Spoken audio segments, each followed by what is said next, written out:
I'd like to officially welcome everybody to our first webinar of the 2012-2013 season.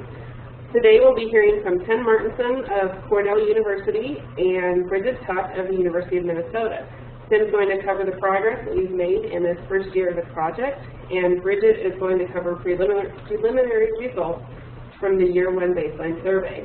Tim is a Senior Extension Associate at Cornell University and leads the statewide viticulture extension program. He's also the project director of the Northern Grapes Project.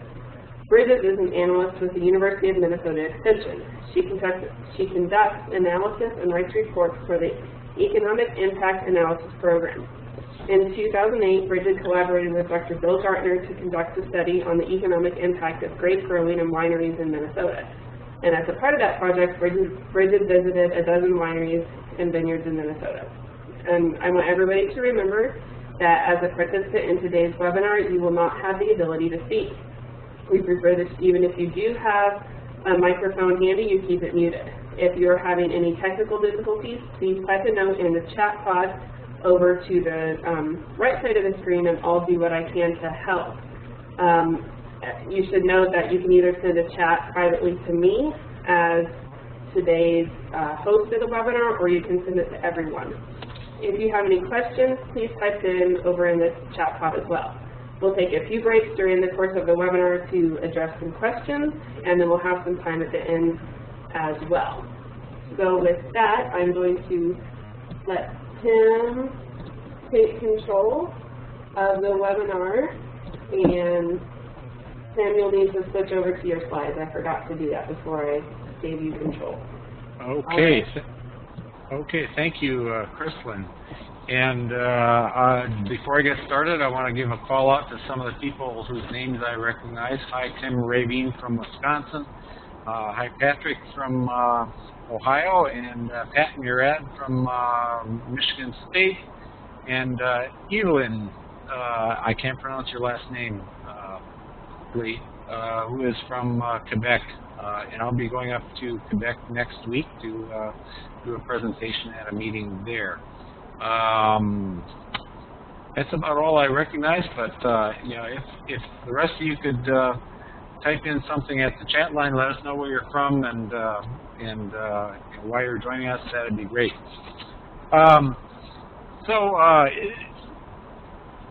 Basically, I'm going to cover the same territory I did last week in a call we had with our project advisory committee.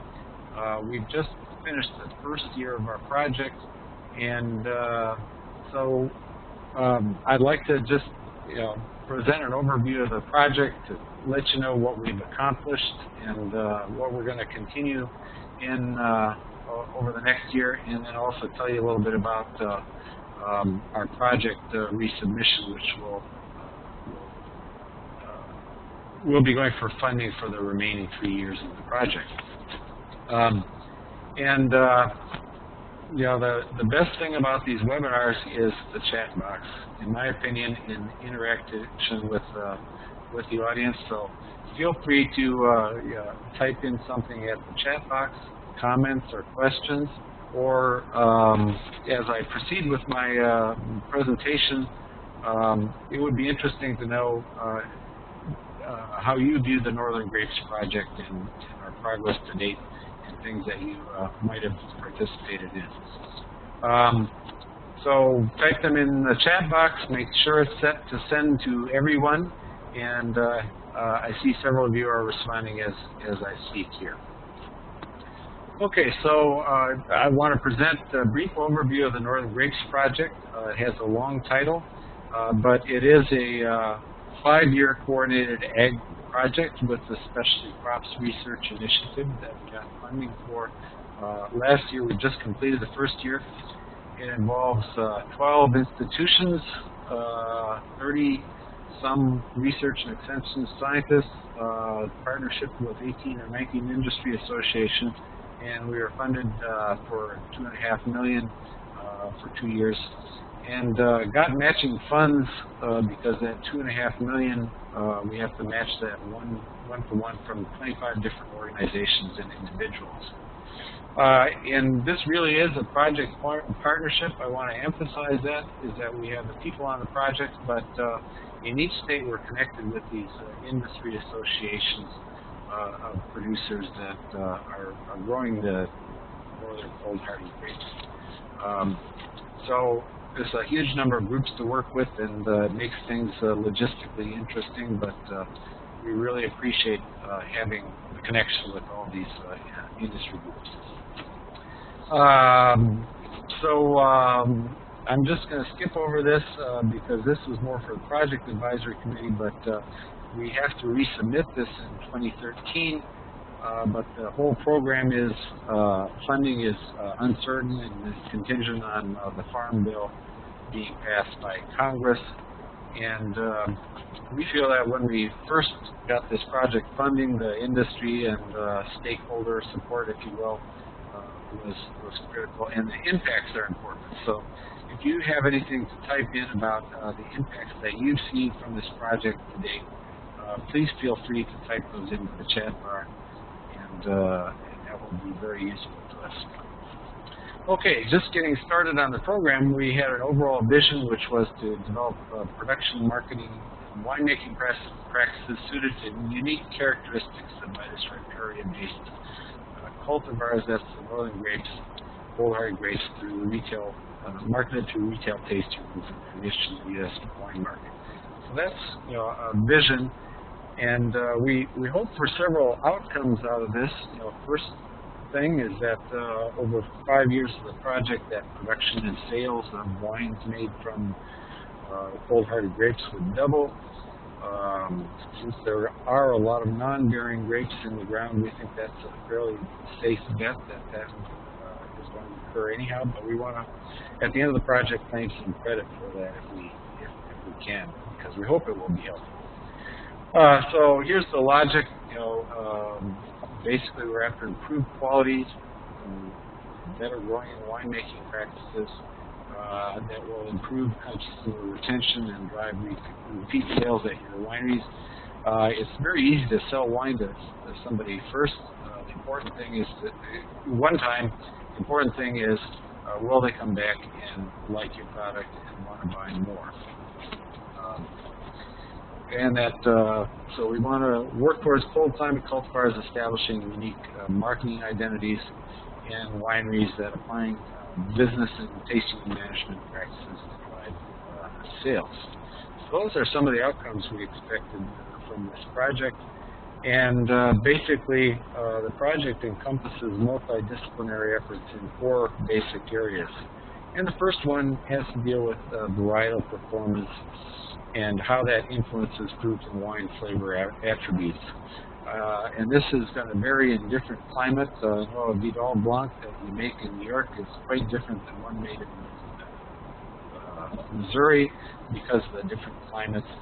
So the varieties are capable of different things in different areas. The second area has to do with viticultural practices, and the goal here being to achieve consistent, ripe, clean fruit to make wine out of. The third area has to do with winemaking practices, and I think this is one of the most important ones because Midas riparia-based cultivars have unique fruit composition that differs from a lot of our standard grape varieties. So hopefully we'll make a lot of progress in this area. And then finally, understanding the consumer preferences and marketing strategies that will increase the sales and profitability of your businesses as grapes producers. So if you summarize this, the first one has to do with the vine and what the vine is capable of doing. The second has to do with vineyard management and how to make that efficient and do the best practices there. The third one is about the wines, and the fourth one we can sort of say is about the tasting and selling the wines. So I want to go through these 4 objectives briefly in order and just summarize what we've gotten started to date in the first year of the project. So the first thing I want to talk about is what we call our NE 1020 blocks and that is a regional project that was pre-existing where we have variety trials in 15 locations in 12 states. Some of these are a formal part of the NE 1020 multi-state project.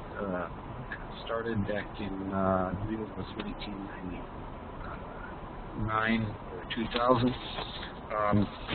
And there we're going to evaluate our collecting data about the climate and then yield and quality indices and phenology and so forth.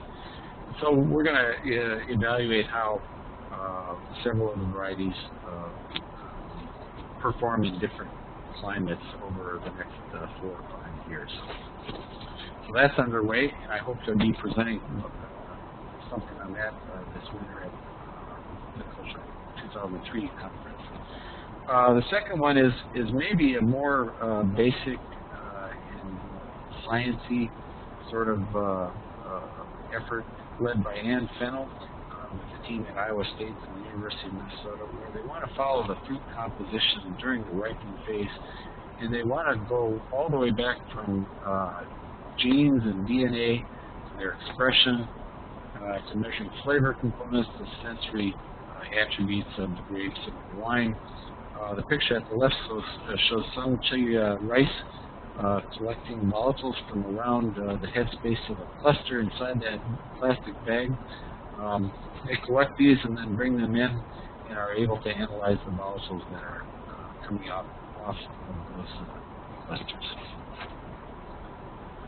Okay, the second one really has to do with nuts and bolts of viticulture, and we have started a lot of things in this area. Many of them, including, and in fact most of them, are taking place in commercial vineyards in different locations. The first one is our crop and canopy management trials. We have training trials in 5 states, 9 sites. Canopy management trials in Iowa and Wisconsin. And then we're looking at crop load effects on fruit composition at harvest. This year we had a year when everything got ripe, but I'm looking toward those years in which maybe the acids haven't dropped too much beyond 14 or 15 grams, and we have a whole season where we have to struggle with ripeness. So in that event, it may be useful to try and modify the crop load, which is the ratio of fruit to foliage there. So I have several of these up in the Watertown area in northern New York with the cooperator there, and we are testing out 3 different training systems, top wire, low wire, and a cane prune system there, because I think that might offer some advantages to certain growers. Okay, just moving on, and I'd be happy to answer any questions about this later. Carl Rosen is leading from the University of Minnesota, is Lenny and Paul DeMotta are leading the mineral nutrition soils test. Again, we're doing tissue sampling, soil sampling in 5 states, 16 sites. Again, the objective being to see if we need different standards for these particular grape cultivars to deal with their nutrition. The third area is with Patty McManus at the University of Wisconsin, Madison, where we're looking at disease and phytotoxicity. And this year we focused on copper and sulfur phytotoxicity trials. But Patty has also established a no spray block in Wisconsin, in which over the next several years she's going to be looking at varietal specific disease susceptibility and possibly some spray trial management there. So all this, we have about 16 or 17 cooperators in commercial vineyards, and we really appreciate their efforts in support of the project. Third objective, applying winemaking practices, and here, this year, in the first year of the project, this has resulted in 209 separate fermentations This is at Merle Montecari's shop at Iowa State, the University of Minnesota with Katie Cook, and here in New York with Catherine Mansfield. And these are looking at several different aspects of winemaking practices. The first one I want to mention is yeast strain evaluations, and that's led by Katie Cook, and she's produced 48 wine lots with 4 different cultivars. And I know that yeast strain with in New York here with Riesling, having the right yeast strain that brings out the right sensory characteristics has been a huge thing for us, and hopefully we'll get some good results from this that will allow us to make some yeast recommendations for various cultivars. Deacidification, that would be at the top of my list with these varieties that tend to accumulate a lot of sugar, retain acid.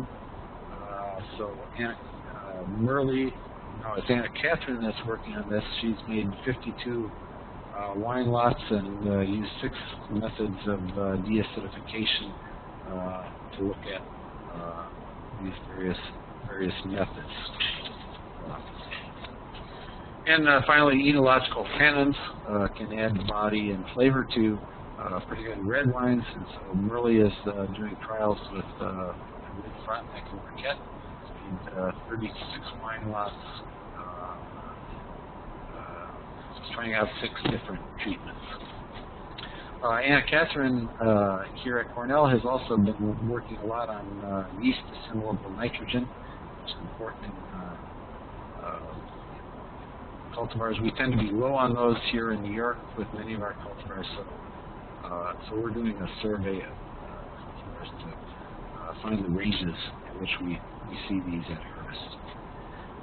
Fourth one is the economists and marketing specialists on our trial who are doing several different studies. The first one is the baseline economic impact survey that Bridget is going to talk about, which in my mind received an amazing amount of responses, over 600 responses to that. Bill Gardner and I don't know if it was Bridget or somebody else also did a survey of state winery regulations, which we provided some highlights to in our Rolling Grapes News number 2, and that was completed this year. Miguel Gomez here at Cornell has been doing a tasting room customer satisfaction survey at 6 wineries, both in Iowa. I think 3 of them are in Iowa and 3 of them are here in New York. And that involves some surveys that relate tasting room attributes that customers come in and fill out a survey to the actual sales there. And Miguel has come up with some very interesting stuff on that we'll be presenting later on this year at webinars. At Michigan State, Don Holacek and Dan McCool are doing surveys on consumer profiles and tourism characteristics at Michigan, and Dan's going to talk about that at our meeting. Okay, so that's the research thing, and just a little bit about on the outreach effort here.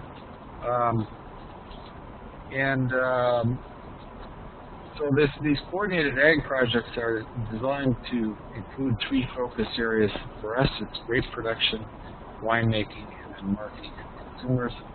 So we wanted to use a systems-based approach and focus in our outreach on things that will develop growers and winemakers' skills.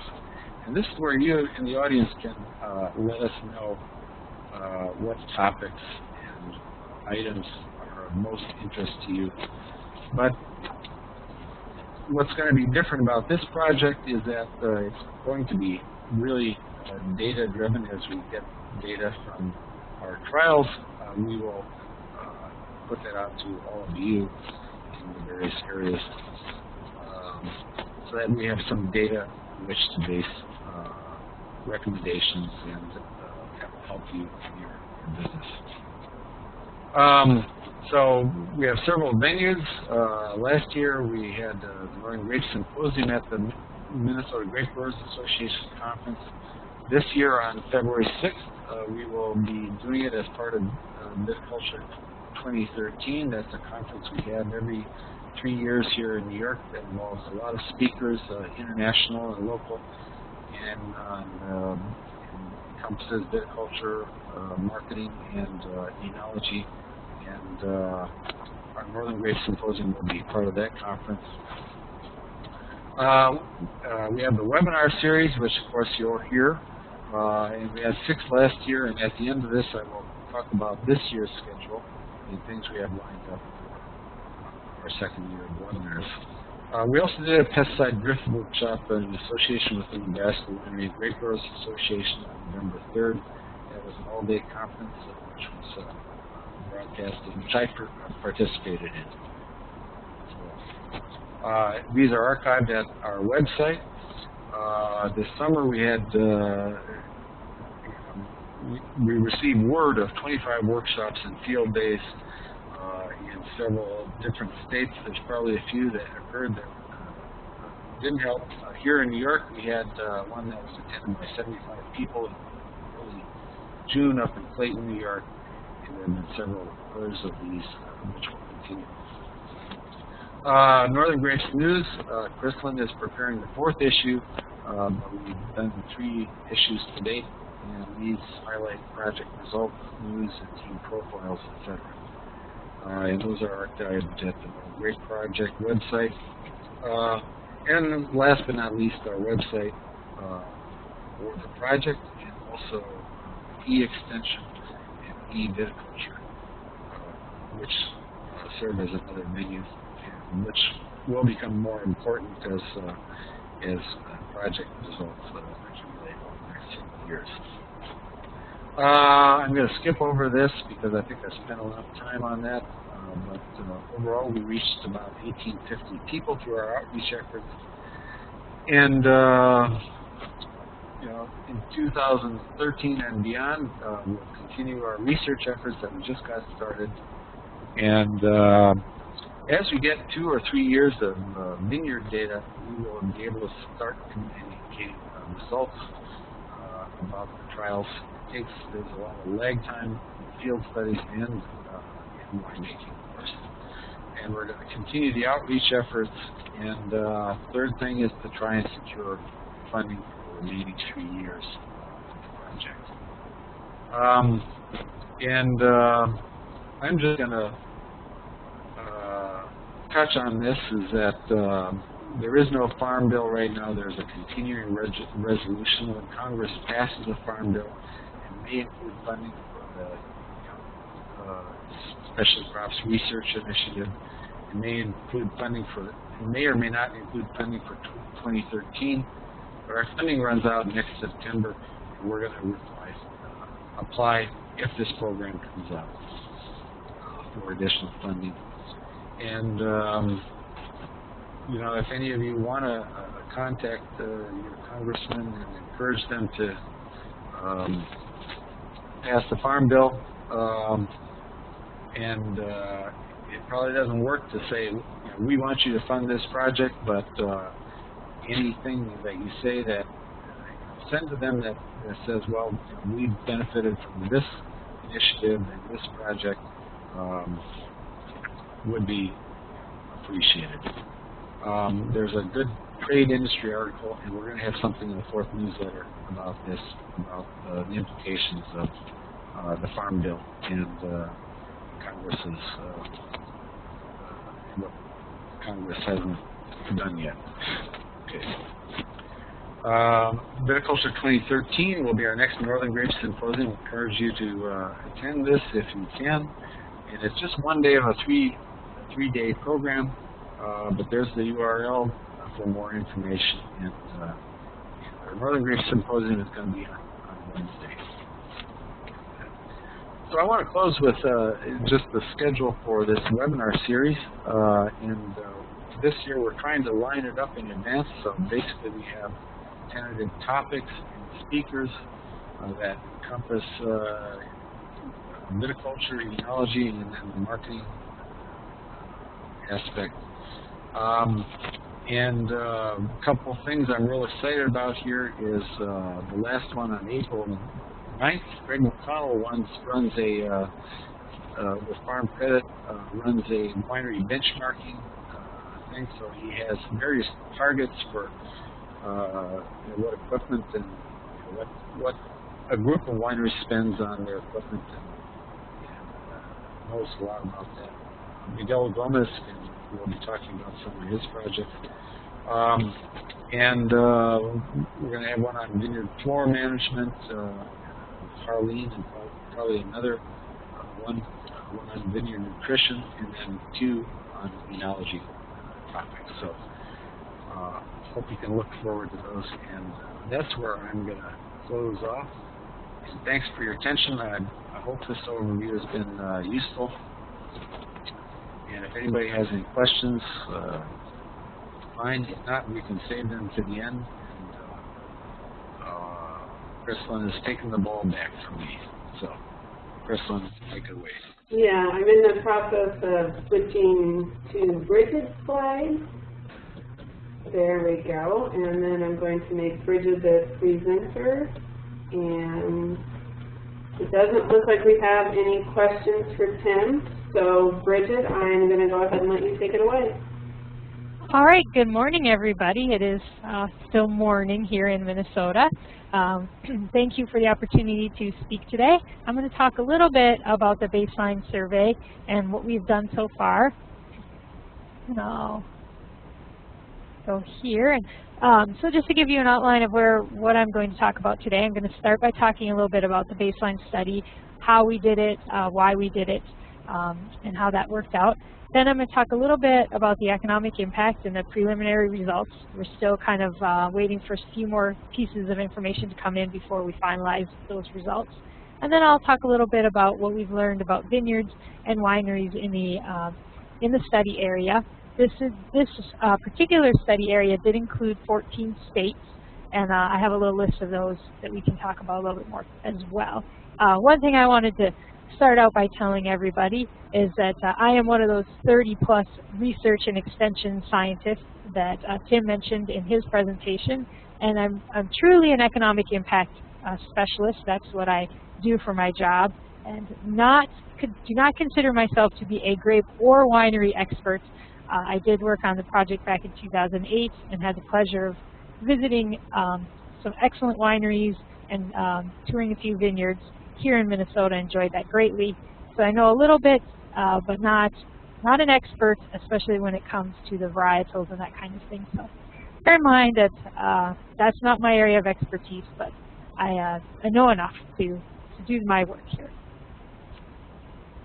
So as Tim was talking a little bit, the sort of the point or the idea of the Northern Grapes Project is to influence behavior and hopefully to positively affect winery and vineyards in the study area and the states that we're working in.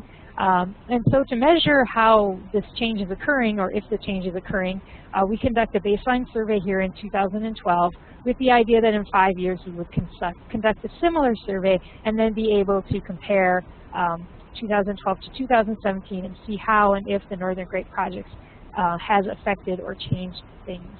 So that's kind of why we did it, and the questions that we asked were meant to sort of gauge where is the industry now so that we can look at where the industry is in 5 years. So how did we go about doing this? Well, we developed 2 separate questionnaires. One was for vineyards and one was for wineries. People were encouraged to complete both surveys if they had a vertical integration and had both operations going on at the same time. We developed these questionnaires with assistance from, as Tim mentioned, this is a big project with a lot of people involved, and so we developed the questionnaires with assistance from both sort of the extension specialists as well as input from the state winery associations and grower associations. So we had kind of both. We had the project team people giving their questions that they would like to measure, and then we got feedback on how to word the questions and the kinds of questions that we need to ask from actual growers and winery owners. So how did we deploy this? This was a survey that was sent out. One of the things we did was send it to an email, personal invitation via email to all the lists that were provided to us, and these were states that chose to participate. Their state association provided us with a list of all their membership. And so we did send out an email to all of those people asking them to participate. And then Chrislyn and Tim also advertised this opportunity via their webinars and provided an open link, so people could also come in that maybe weren't in this particularly in the study area or weren't members of the association. So you did not have to be a member of an association to participate in the survey. If we just looked at the number of people that completed the surveys versus our lists, we had an overall response rate of around 21%. And that's really good. We're quite pleased with that. It would be great if the number was higher.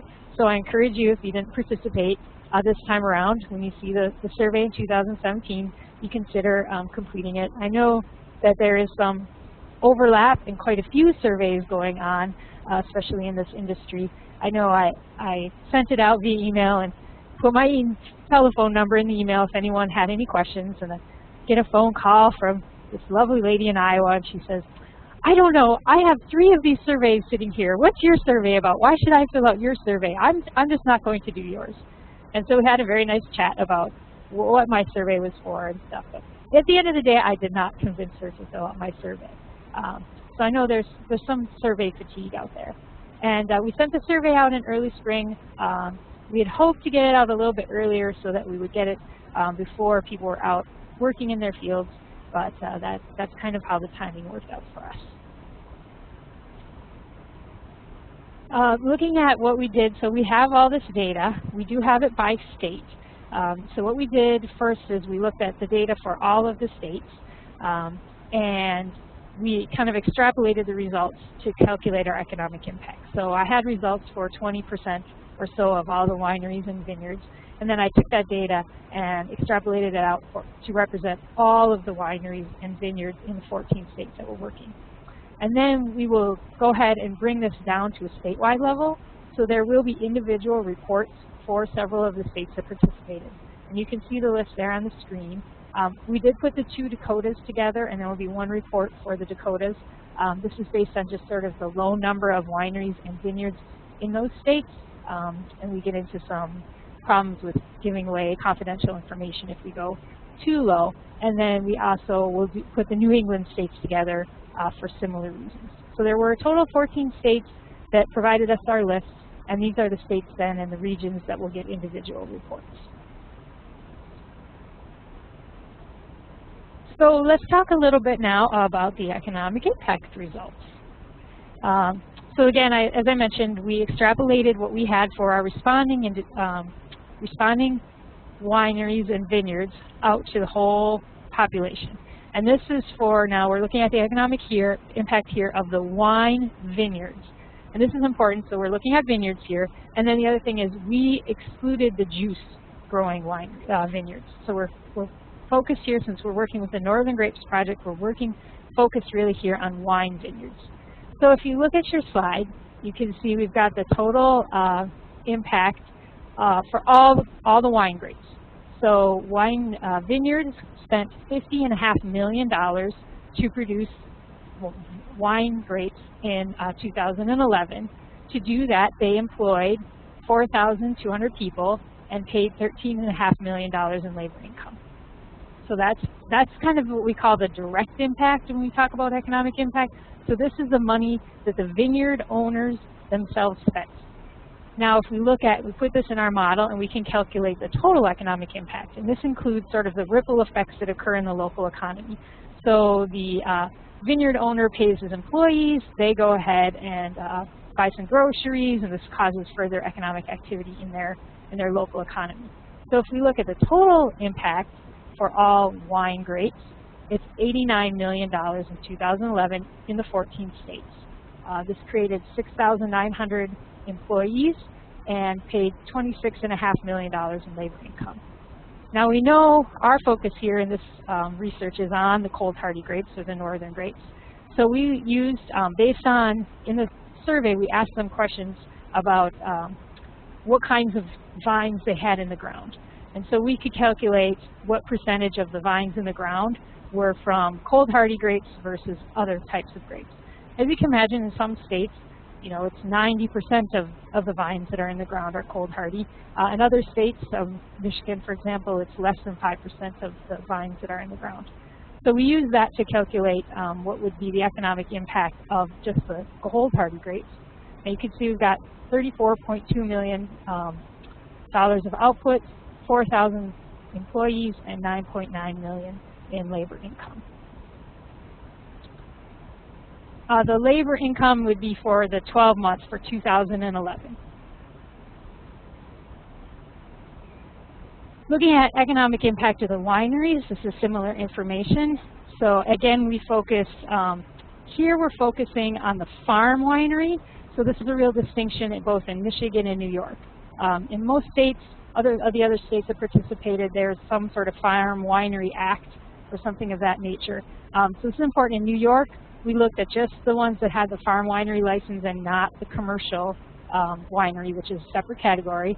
And in Michigan, they actually do not have a farm winery license, but the Michigan Grape and Wine Industry Council actually sort of certifies people who produce 50% or more of their wine using Michigan grapes. So those are the wineries we're focusing on, people who are using the local grapes in Michigan and then the farm wineries in the other states. So if you look at direct sales for wineries for all the grapes, the wine grapes, it's $243.8 million in output for wineries in 2011. They employed 5,800 people and paid $56 million in labor income. So if we go ahead and put that through our model and do our ripple effects, the total economic impact for all the wine grapes in 2011 in these states was $421.4 million, employed 9,900 people, and paid $145.7 million in labor income. And again, we wanted to just look at what portion of this is from the cold hardy grapes. So you can see the economic impact of the cold hardy grapes is $192.3 million in those states, just about 5,000 employees, and $68 million in labor income. And then, of course, we know that the economic impact for the wineries is not just limited to the actual production of the wine, but also includes the economic impact of people coming to the winery. Now, we took a very conservative approach to this for this analysis, and we really were looking just at people who came to the winery for an event. So we did not include any tasting room visitors in this study. Now, our friends at Michigan State, as Tim mentioned, are working on some tasting room surveys that they did. And we'll be incorporating their information. And the information that we've gotten early from them is that we really are low on these numbers. Again, we took as conservative approach as we could from this. So I think we'll see these numbers change as we move towards finalization of the numbers.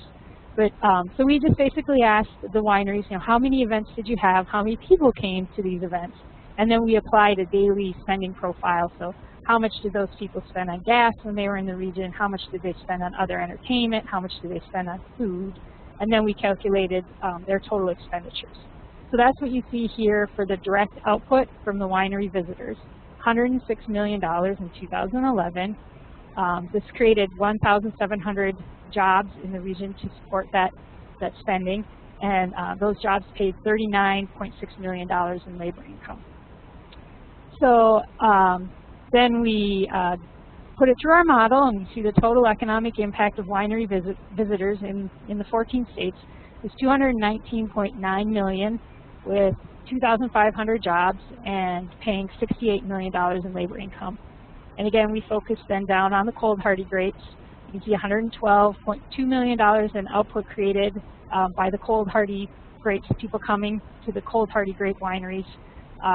1,300 employees in those because of those visitors, and $35 million in labor income paid. So I'm going to now just kind of pause and take a second to look at the questions, and we might have to come back to some of these questions if they're a little confusing. Kristlyn, do you have one that maybe I should? Yeah, I kind of tried to keep track. Todd and Randy asked, is the labor income seasonal, and if so, how many months? Yes, absolutely. So one of the questions we did ask is about how many employees they have full-time, year-round, part-time, and then seasonal. And absolutely the data reflects most of that employment is seasonal. And I guess I could probably tease out how much of the labor income is seasonal. I haven't done it that way, but it could definitely be done. And absolutely you see a huge spike in the seasonal. You know, they might have 1 or 2 employees full-time year-round or part-time year-round, and then you'll see 6 or 7 for the seasonal stuff. Okay, and then Albert asked, do the economic numbers include the Finger Lakes of New York, or are they excluded? They should be in there. New York has been a little bit more of a challenge for us because New York did not particularly have a very good response rate. So we're still kind of working out the New York data. Again, we said this is preliminary, but yes, we have included them. Okay, and then Dan Wood wants to know which wineries exactly are covered by this survey. Oh, okay, so it's everybody. We're trying to focus on people who would grow the cold hardy grapes. So for most of the states, they have some type or version of a farm winery license, and that's predominantly what's producing the wine in the state. I think Minnesota, pretty much that's the way it's done here. However, some states like New York and Michigan, they've been around longer. They tend to have a history of bringing in other wine, juice from other states, kind of thing. So in Michigan, we just focused on those that met the Michigan Grape and Wine Industry Council's definition of using 50% or more of their Michigan fruit in their wine production. And then in New York, they have 2 different classifications. One's for farm wineries and one's for commercial wineries, and we just focused on the farm wineries. If I could jump in for a minute to comment on the Finger Lakes. Many of our smaller wineries have grown, and a lot of them do have commercial licenses. Some of them have both, actually. So that would be a partial listing of the ones we consider smaller commercial wineries. And again, that's one of the things we need to work out as we move towards finalization. All right, so now that kind of ends our economic impact stuff, and we're going to move into talking about the vineyard results from the study. Just to give you sort of a idea of where this is going, if we use the data that we collected and extrapolate it out to all of the vineyards in the 14 states, we find that there are about 20,900 acres planted in wine grapes. About 5,500 of those are cold hardy varieties. The wine grapes produced 73,000 tons of fruit in 2011, and about 9,700 of that is from the cold hardy. Sorry, I got a little bit of cold here today. And then you see the expenditures and the employment information that I already covered. So if we look at it from the vineyard's perspective, there was a possibility of having 2,055 responding that could respond to our survey. And this excludes New York because we're still kind of working out that cold hardy definition for the New York wine vineyards. But we had 350 vineyards that responded, so about 17% of the possible vineyards that could have responded to our survey responded. And so again, we'd like to see that number be a little bit higher going in the future because it helps us to talk more accurately about the industry. So one of the questions that we asked is just what kind of vines do you have in the ground? This data is not extrapolated. This data is just from what was reported on our survey. So obviously this is only 17%. You could say roughly represents about 17% of the actual planted vines. But this gives us a sense of what's commonly planted, what's out there in the ground right now. So if we look at the red varieties that are younger than 4 years of age, you can see the overwhelming popularity in the last 4 years of the Marquette. Obviously, that's by far and away the #1 thing that's been planted in the last 4 years. And you can also see that since we use the definition of 4 years and younger because these are vines that obviously haven't reached maturity yet, so we can see that there's going to be quite a bit of this kind of production coming online as these mature. You can see also the Frontenac remains quite popular. Looking at some of the red varieties from in the age of 4 to 10, so getting into those high production maturity years, you can see here that the Marquette was kind of creeping up in popularity during that time period, and the Frontenac was the most popular or more commonly planted during that time period, also followed by the Marechal Foch there. You can see that as well. And finally, if we look at those older than 10, right away what pops out to you there is that the Marquette wasn't really on the market then, so we see a different mix of what was being planted. And you also see that there were fewer vineyards back then, so there's just fewer vines reported as well. So you can really see the growth of the industry and the change of the industry by looking at these slides over time.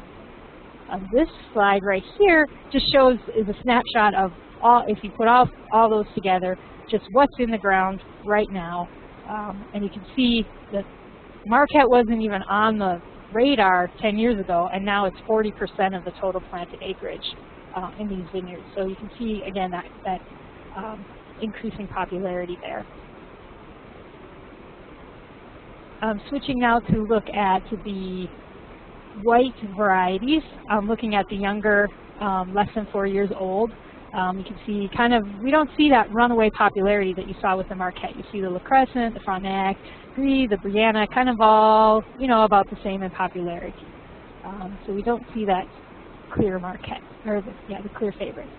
Looking at 4 to 10 years of age for the white varieties, again, you see kind of the same mix there in the top. And then finally, if you look at the white varieties that were older than 10 years old, you see that you do see again a kind of a switch in the mix, and also fewer vines due to the fewer vineyards.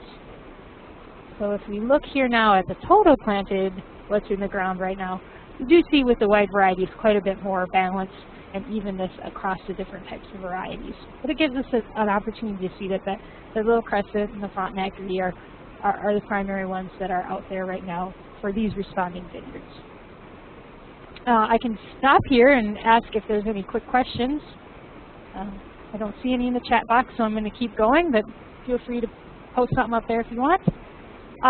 So now we're going to talk a little bit about some of the statistics we got from the study. So we ended up with, we had about 600 responses total, but when we went ahead and cleaned up the data and stuff, we ended up with about 442 usable responses across all the vineyards, the wineries, and everything. So you can see just over half of the responding entities were vineyards on their own, standalone vineyards. 35 or a third or so were a vineyard winery combination, and just under 10% were the winery only. So now we're going to focus in here on just the vineyards. We had about 345 responses to the vineyard survey. We can see here the rapid growth of the industries in the last 10 years. Prior to 2002, about 20% of the vineyards were established prior to that. You see the real rapid growth here from 2002 to 2007. And then after 2007, maybe some indication that that growth is still there, but maybe it's declining, maybe it's slowing off a little bit in the last 5 years. But we also continue to see growth in what's been planted in the ground. So if we look at this, asks, if you've added acreage since your vineyard was established, and you can see over half of the responding vineyards said, yes, we have expanded our acreage. So continue to see some growth not only in new vineyards coming on, but also the already established vineyards continuing to grow and expand. Just looking at the size and scope of these, you can see about a quarter, just a little over a quarter are 1 acre or smaller in size. And in fact, if you put these two together, you'll see that over half are under 2 acres in size. And just about a quarter are larger than 5 acres. So we've kind of got some balance there across the sizes. Looking at production, how much they produced in 2011, again, a third reported no production because these are reflective of that 30-some% that have been established since 2007, so they don't have a crop yet. And you can see that about a quarter of them are here in the more than 10,000 pounds range.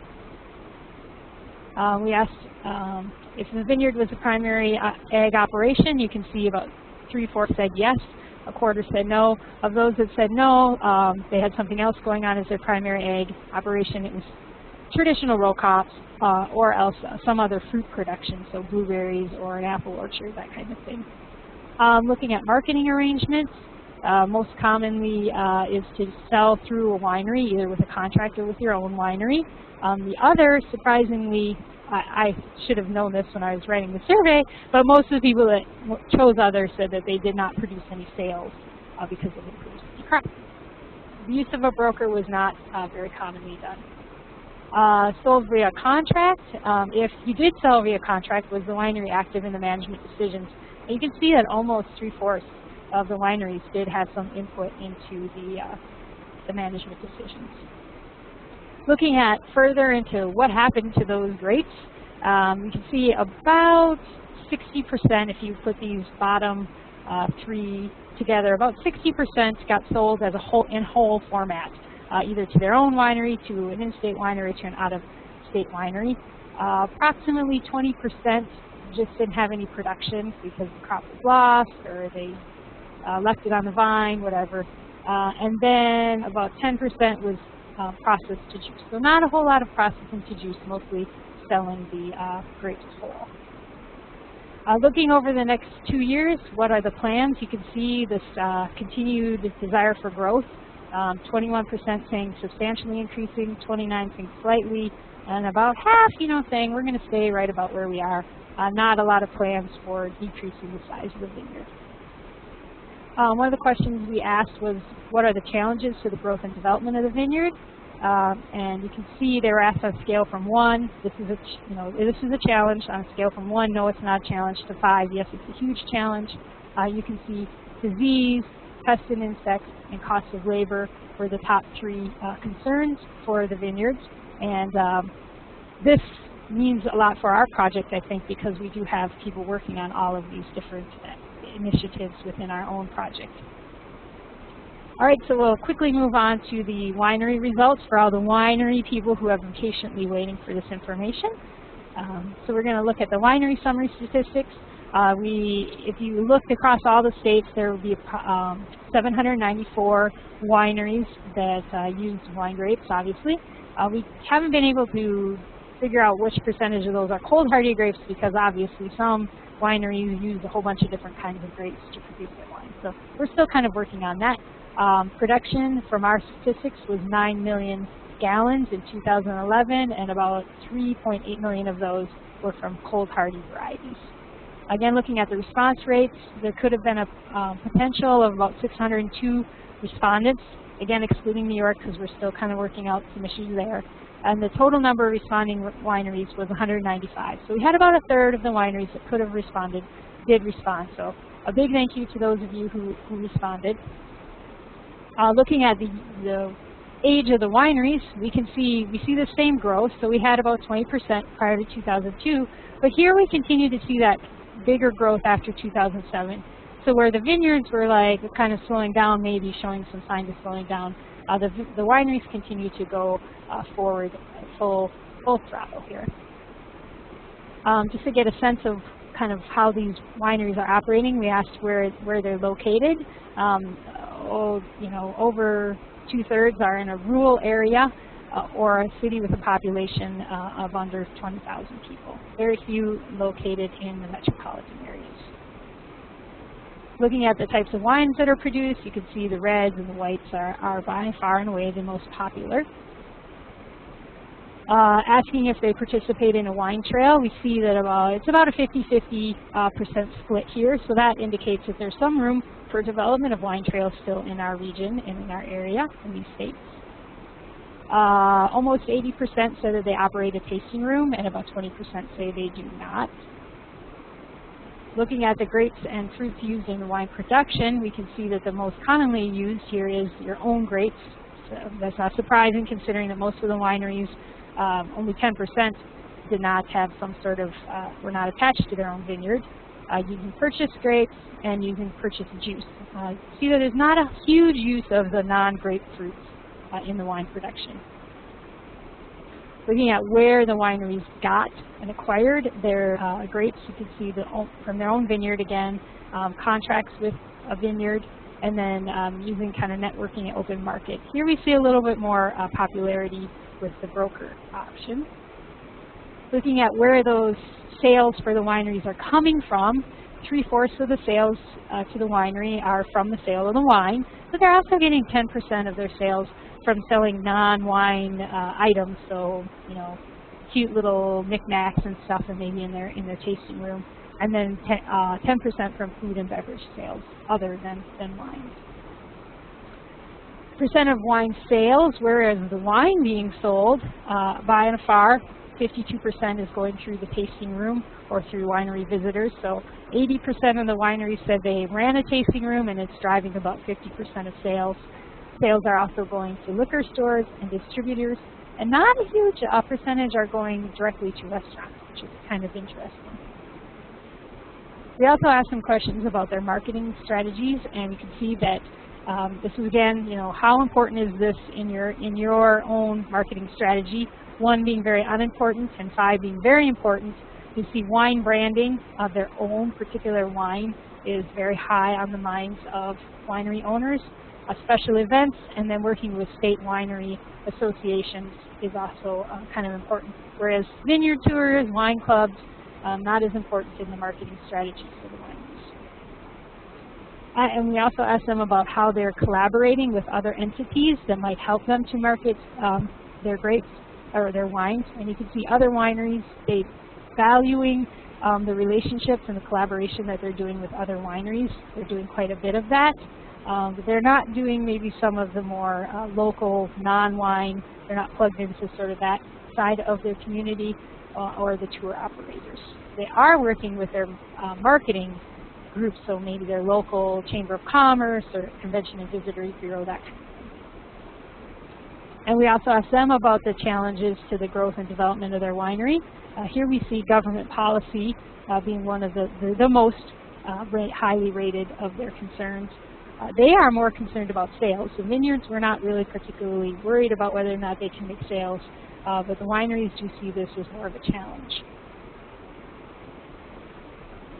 And then we asked about potential for growth here as well, and we can see considerable more plans for growth in the wineries than the vineyards. The vineyards had about 50% that said they were going to stay the same, whereas here we've got 80-some% saying that they plan to expand in the next 5 years. So we see more room for growth.